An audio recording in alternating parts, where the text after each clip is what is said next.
that better? Is that better? Okay. Something tangible to hold. So look, I've obviously been around for a few years. I think going on 7 or 8 years in crypto. So I think I know a thing or two about DeFi. Do you guys know what DeFi means? All of you? Yeah. Decentralized finance, right? Changing the way that our financial systems interact with each other, changing the way we perceive what finance is. Some fantastic projects that we are seeing right now, all using blockchain, all trying to change the way we perceive what money really is about. I'm going to talk to you about the evolution of money.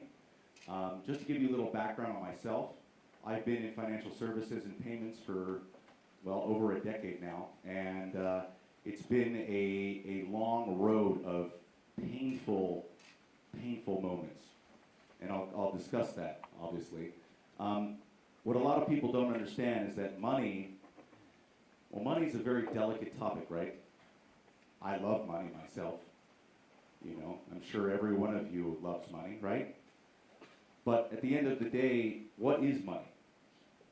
What does money actually mean to our everyday lives? What does it actually do for us? A lot of people don't want to change anything about money. Money is cash, money is coins, money is tangible, it's in our wallets, in our bank accounts. But at the end of the day, how did we get here? And what are the issues currently that we face?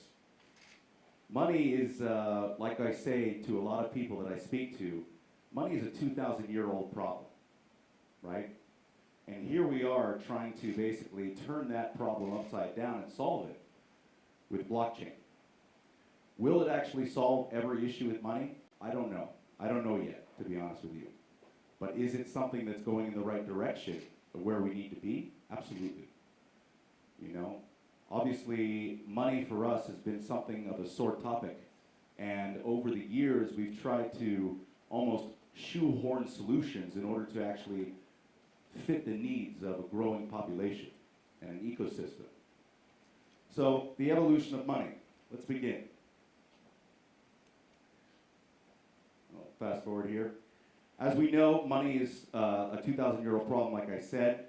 As you can see from this very cool graphic, you know, we started trading money in tribes and, you know, during the caveman time, when they were obviously, you know, hunting and gathering, trade and bartering. You know, I have this, and I will give you this for food, and, you know, so obviously there was a certain level of transaction early on. And those transactions obviously grew and grew, and you see obviously the growth in terms of actually how money has changed.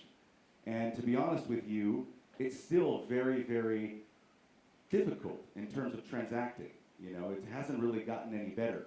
Obviously, you know, it's moved on to paper money, coins, etc. But it's still ridden with friction.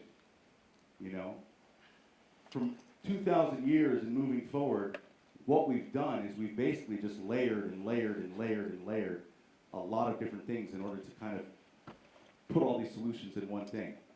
And the issue that we've had, fast forward here, the issue that we've had is that, you know, we haven't really been able to move that money very easily. Our financial systems right now basically do not speak to each other.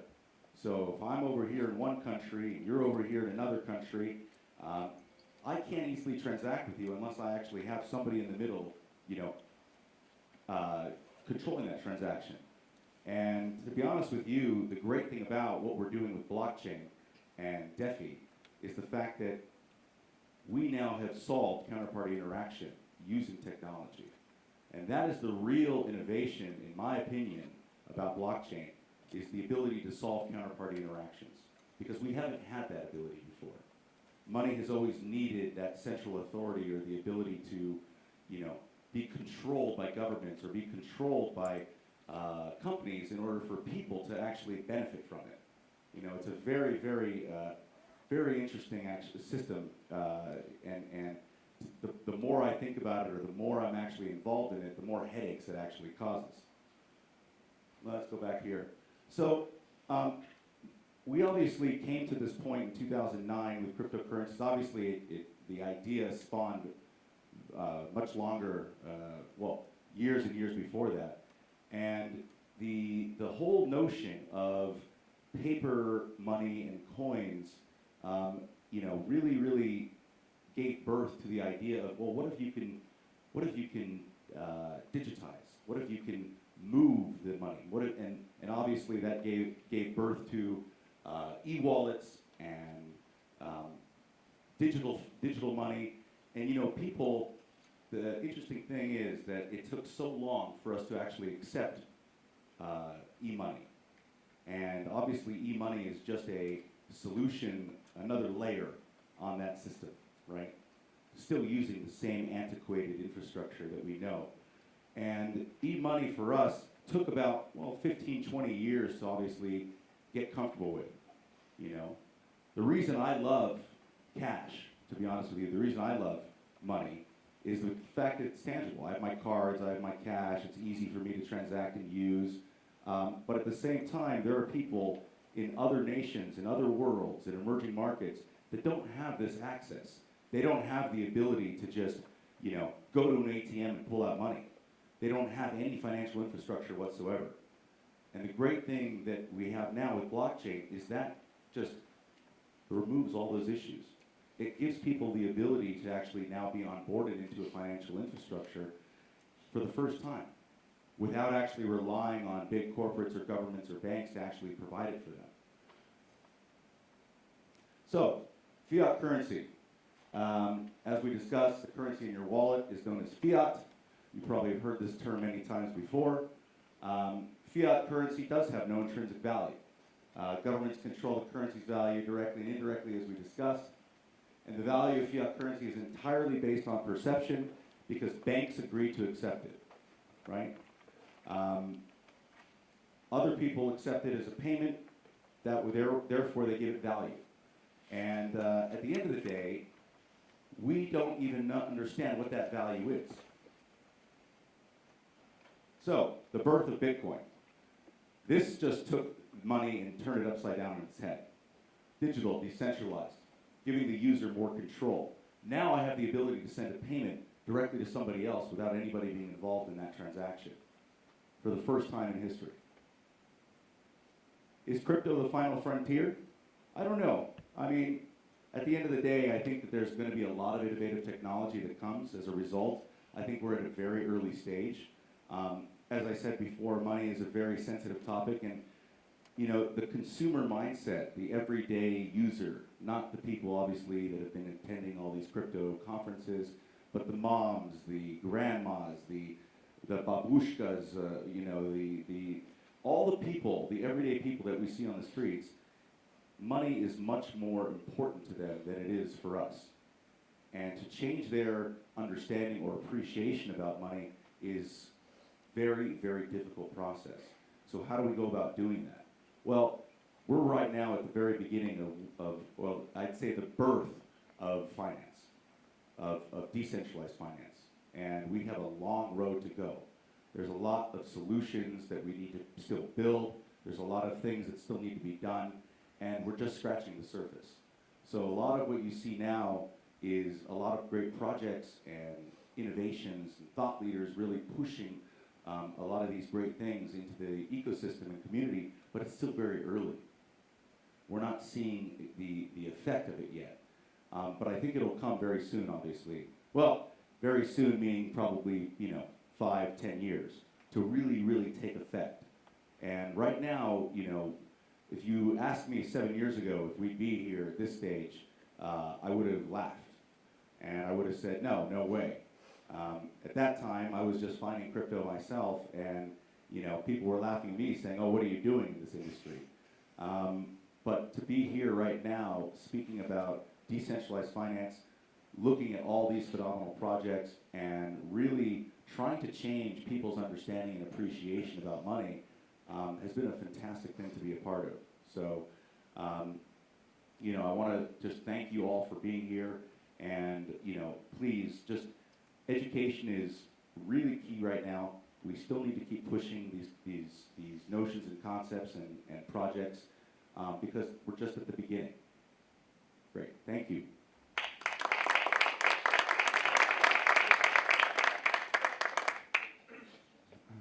Yeah, any questions in the audience? I have one. I don't think we need a microphone. We have enough. No. We do. My voice is good enough. His voice is good enough without the microphone as well. So I was just trying to find a statistic that was comparing the cost of the transaction. So what's the Bitcoin transaction versus the credit card transaction? I think the number was the effective energy cost of a Bitcoin transaction translates into 367,000 credit card transactions. The thing is, in order for mass adoption to occur, crypto and Bitcoin payments or any of this needs to be 100x easier than what we have now. And we're not there at all. I can go to an ATM and pull out cash and buy something, or I can use my card to buy something. That's how easy it is. But to set up a wallet, and to download this, and to try and buy some crypto or find a way to be onboarded, and then you lost me. As an everyday average consumer, it's just not there yet. So the entire infrastructure needs to change in order to support and move that adoption forward. So you could talk about transactions versus this coin or that coin. It doesn't really matter at the end of the day. The point is, we're just not there. And in order to be there, in order to actually make Bitcoin as a main payment method or any other token as a payment method, it needs to be 100x better than what we have now. Now, I'm not saying more efficient. I'm not saying that what we have now is efficient. I'm just saying what we have now is very easy, and it's very tailored to the consumer behavior. And crypto is not tailored to consumer behavior yet. And we have a long road to get there. Rephrase my question. So in Africa, people had the very same problem, that no one had an account, no one got an account because no paper, no nothing. So how did they build their economies? And they turned to handphone. So I could transfer handphone. I got my salary on my handphone. I paid my supermarket on a handphone. So they had a new infrastructure idea instead of installing ATMs and looking into that. Well, telco is not new. It's legacy layers. That is an existing thing. Why do I replace it? And why do I replace it when the transactions that I want to use, again, 100,000 times in cost than what I already have? So what's the real progress that I make? Well, again, like I said, that is still using legacy infrastructure, but it's very efficient for that. It's tailored to that consumer. Yes. So that solution is tailored to that consumer, and it works for them. They know what to do. They have a phone. They're able to pay with their phone. And, our banking cards or our Apple Pays or whatever are tailored for our behavior. So, again, but it's still, the underlying infrastructure is still the same. So what I'm saying is the underlying infrastructure needs to change, right? But you're not going to change this legacy layer of shit, basically. But what you are going to do is you're going to use a new infrastructure, which is blockchain. But moving all of that over or adapting all these solutions into blockchain is going to take time. We'll get there, but we're just not there yet. Eric, I got a question. Specifically about Changelly. What would you consider to be a bigger pain or bigger challenge, if you may? Would it be, have you faced bigger problems facing legislation, or would you say like user adoption is the bigger hurdle? Like what in your experience has given you more of a sweat at night? Well, I'd say that regulation is necessary, but it's not preventing innovation from occurring. What it's doing, though, is regulation definitely stifles the innovation, but it's not a blockade. And for me personally, I've always been focused on consumer adoption. That's all I've done for 7 years now, and the regulatory issues that have come up over the time, they have to be dealt with and addressed. in that process.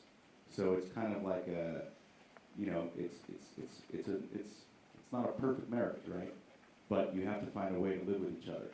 And that's kind of the process of what we're going through now.